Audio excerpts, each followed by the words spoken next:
It's that time again when we venture deep into the great unknown. And in Chicago, Tom Waddle. He can't run, he's not fast, but he gets open. A trip inside the mind of a multi-concussed former Bears wide receiver. He caught everything that was thrown and took every hit that they could give him, and he had an all-time day in the use of smelling salt. Buckle up, boys and girls. Tom Waddle, every team wants to have a Tom Waddle. If I had a football team, I'd like to have a Tom Waddle on my team because you draw from that. It's time to go inside Waddle's world. Tom Waddle did have to use a lot of smelling salt. Oh, yeah. Waddle's World brought to you by the great people at Wintrust Community Banks. They are Chicago's banks.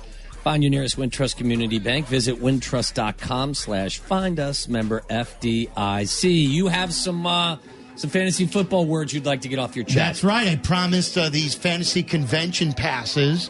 We've got 2 pairs. So we need callers 25 and 50, 312-332-3776. Make sure you can go. It is Saturday morning. This Saturday, we're going to be at Joe's Live in Rosemont. That includes free parking. Doors open at 8:30 in the morning. And remember, the first 140 people who arrive will participate in live draft on site. Now, everyone's going to be drafting in a fantasy football league that we put you in, but the first 140 to arrive will do the drafting at the actual convention. We're going to be doing a special Waddle and Silvy podcast with Big Cat. Yes. Cap will be emceeing the affair. Big boy. Field Yates and Stefania Bell will be our experts, with Meller, too. Remember, Meller's our local. They'll be swearing at people. Expert. Mongo McMichael and the Chicago Six performing. So we got lots of things to look forward to on Saturday. It's here. As it always is, it's going to be a fantastic time. But you'll have to answer this trivia question correctly. So only call if you can go. Callers 25 and 50. We mentioned earlier in the show, about 45 minutes ago, that Waddle had a number written on the bottom of his shoe. What number is written on the bottom of Waddle's shoe? 332-3776.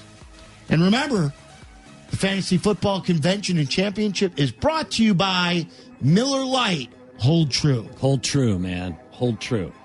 How about this? Jim Calhoun, 75, is considering returning to coaching.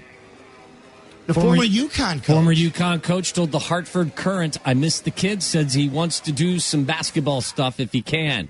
He did not identify any specific opportunities, but the newspaper, citing multiple sources, reported that Calhoun could pursue the job at Division III St. Joseph in West Hartford, Connecticut. Okay, that way wants to get back in the game. Yeah. How about that? Falcons running back Devontae Freeman is in the concussion protocol. Real Madrid's Cristiano Ronaldo has been banned 5 games for pushing a referee, 4 games for that, and for earning a red card. That brings a 1-game suspension during Real Madrid's 3-1 win over Barcelona in the Spanish Super Cup on Sunday. Did you have money on that game, Abdallah? You didn't play the Super Cup this weekend? It was the first leg of the Super Bears Cup. Super Cup. Wow. Ex-Arkansas coach Frank Broyles died at the age of 92 today, from complications of Alzheimer's disease. Also served as an analyst on ABC's college football telecast when he was done coaching. He coached Jerry Jones at Arkansas. That's right. And on that same team, Jimmy Johnson. Sir. But that you knew that, didn't you? I Jimmy did, Johnson. yes. That was a connection, right? WWE Hall of Famer Ric Flair is in the hospital. He's been placed in a medically induced coma while he awaits surgery. A WWE representative told ESPN on Monday, confirming a report by TMZ. A representative for Flair confirmed the 68-year-old is hospitalized and tweeted a plea for support on Sunday. No, he still has been a very popular guy in different sports circles, even though he's obviously been retired from wrestling for quite some time. So yeah, people love Ric Flair. Oh, absolutely. With good reason. One Mega Millions ticket estimated at $393 million matched all 6 numbers drawn Friday night. The 5th largest prize in the game's 15-year history. Do you know where that ticket was purchased? Louisiana. Nick's Barbecue in Palos Heights, Illinois, according to officials. Nick's, have we been to Nick's Barbecue? I don't recall being there. Wow, there's a new big-time millionaire in the Chicagoland area. The winning numbers in Friday's drawing were? Give me the numbers. Give me a guess. I'm going to write your numbers down. So let's see. 23. 23 is the first number. All right. Yeah. See, because I always play the 1991 Bulls or something like that. Or like the 96 Bulls. Okay. So I would go 23, 33. 33 is the second number. Nice. 54. 24. Which number am I missing? Who am I missing in the Bulls lineup? Pax, number 5. 5. What else? Number 5. And one more. Let's go off the bench with a Craig Hodges. What was he, 22, I think? 22? Was it Craig Hodges? 23, 33. First two numbers you got them. Wow. You picked 54. The next number was 53. Wow. The following number was 56. Craig Hodges was 14, by the way. 56, 58, and the Mega Ball, number 6. Number 6. Cutler. Jay Cutler does it again. Mega Ball. Got the Mega Ball. I'm going to see if Jay will join us this week on the show. All right. Would you like to talk to Jay? I would love to talk to Jay. Love our conversations with Jay. Can we do a Victory Monday with Jay after every Dolphins victory? I want that. I don't know if he would agree to that, but we could ask. Fleas test positive for the plague in a couple of counties in Arizona. In Coconino and Navajo counties. How's the plague back? According to public health officials, I believe, if I'm not mistaken, there have been a couple cases of the plague in each of the last couple of years. You are correct, Waddle. Yes. Yeah. I mean, a lot of southern states, what happens is when they have, I believe, a very dry summer followed by a wet winter or something like that, then fleas are more susceptible to carrying it. According to public health officials with Navajo County, fleas collected in the area of Taylor, a town approximately 16 miles north of Show Low, tested positively for the plague in tests conducted by the Center for Pathology and Microbiome Institute at Northern Arizona University. The burrows where the fleas were found, according to the statement, are located on private property and it will be treated. So, would you like some help on what to do in these situations? I can give you some advice. In addition, health officials are asking people to do the following. Okay. In an effort to reduce exposure risks. Do not handle sick or dead animals. Okay, check. Okay? I will stop doing that. Prevent pets from roaming loose. Deflea your pets routinely. Yeah, that's a good thing. Avoid rodent burrows and fleas. Yeah. Damn it. Yeah, I know you like to play with the rats.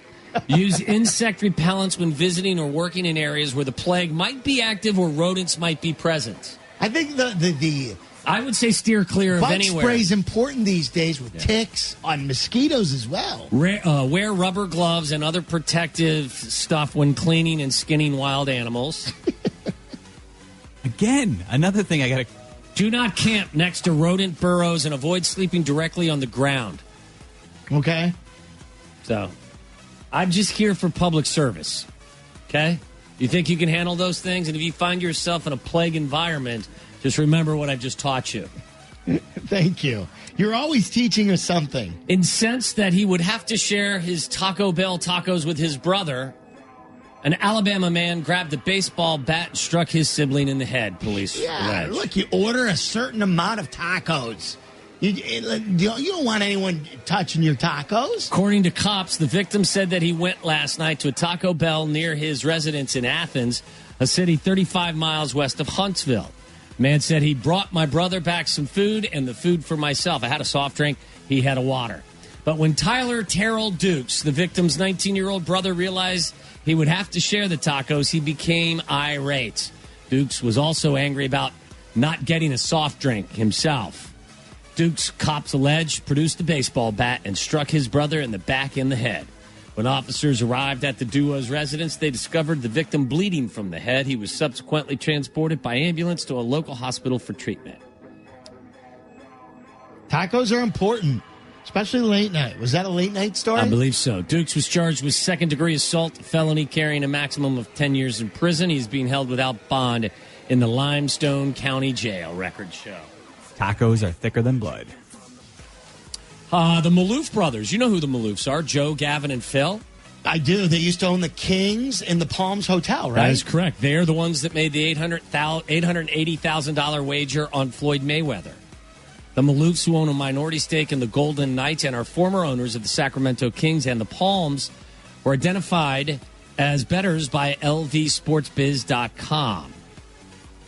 I live down the street from Floyd, and I've known him for a lot of years. He's a good friend of mine, so I decided to spend almost $1 million in betting on him. No, I added that, but yes. But it's going to charity, right? The winnings. I thought Cap said this morning that the winnings are going to charity if he should win. Gavin Maloof said never too hungover. The Maloof family's anti-hangover product will donate the entire $160,000 to charity. That's because they bet $880,000 to win $160,000. Right. Yeah, because the odds are so. Right.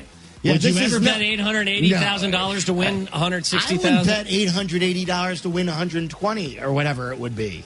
I bet $250 to win $180, I think. Yeah, but that's not even close to what we're talking about. Would you bet $800 to win $150? No. I'm sorry, I paused because this story is very disconcerting. Louisville, Kentucky, a man who was accused of being the master of his own domain. Yeah, that's perfect. In a park, told police it was all a misunderstanding involving a groundhog. This is the most Waddle's World story that ever Waddle's World. Louisville Metro Police were called to Lannon Memorial Park on a report of a man being the master of his own destiny. Domain, in the bushes. When police arrived at the park, they said a man matching the description, Robert McCoy, took off on his moped.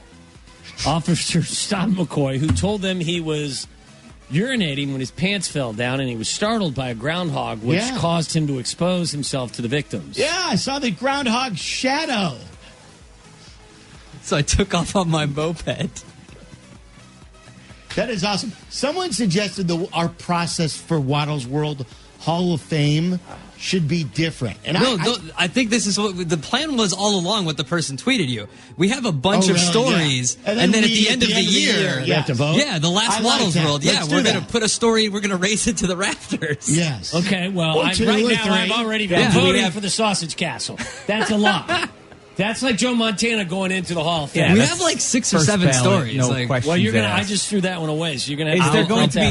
We need to know. Yeah. Are there going to be like 5, and then maybe like a contributors category, or how do we do this? Yeah, I mean there may be like a senior category. Maybe they're not a first ballot Waddle's World Hall of Fame member. We think they're either Hall of Famers or not. There are no limits. You know it when you see it. Yeah, we could put 20 in if we want. Yeah. But they have to be true Hall of Famers. I like that. More inclusive. Do you like that story? I don't know that I'd vote for that one, but I would put that in the pile. There's a moped, there's a groundhog, and there's a man that needs to be doing. There's Masters of Domains. Yeah, I think it is.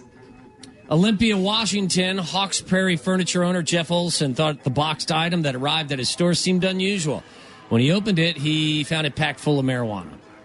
I meant it's just jaw dropped. I mean, I opened up the ottoman and I saw it and just slammed the lid shut. Olson said when he first received the ottoman in a delivery box from FedEx, he noticed he'd never heard of the brand name and never seen the model number before. It had been shipped to a store from a FedEx office nearby. Brand name was 420. There were 25 vacuum-sealed bags just stuffed in the thing, and we were just slammed the lid shut, and we're kind of like, oh my goodness, who should we call? They called the cops. So that's all I got for you now. We come back, we'll give the kids what they've been clamoring for. But first, gentlemen, listen up. If you've been thinking about the treatment, any treatment for low testosterone, be sure to do your homework, okay? Go to a medical provider that you can trust and one that specializes in testosterone therapy. That's why I went to the Low T Center over there on Michigan Avenue, got my levels checked. See the taking the blood? Yeah, I've got to call my guy Brian right now to see what my Get levels. the results? Yes, Will you publicize your results? It was as quick. well? It was easy. And now they have a great new location, as I said, downtown 625 North Michigan Avenue. So, mister, if you've noticed a decline in your energy, your stamina, or your motivation, you may have low testosterone. Low T levels makes you feel tired and grumpy. Can raise your cholesterol and cause weight that gain. On you, Waddle.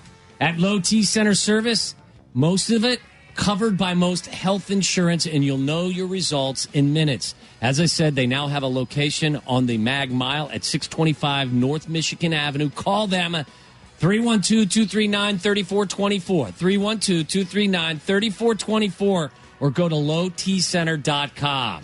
Look at Waddle. How awesome is Tom Waddle? First, he's telling us how to deal with the plague. Yes. Then he's telling us what to do to check our levels for low T. Low T. Go get it checked, 625 North Michigan Avenue. Here, we thought you were just tired and grumpy. Little did we know. I'm going to get that fixed. JD's going to join us coming up at 4 o'clock. But first, it's Florida versus Ohio next. Waddle took offense to a Ohio reference during the pre-show fistfight, too. It's Waddle and Silvy on ESPN 1000.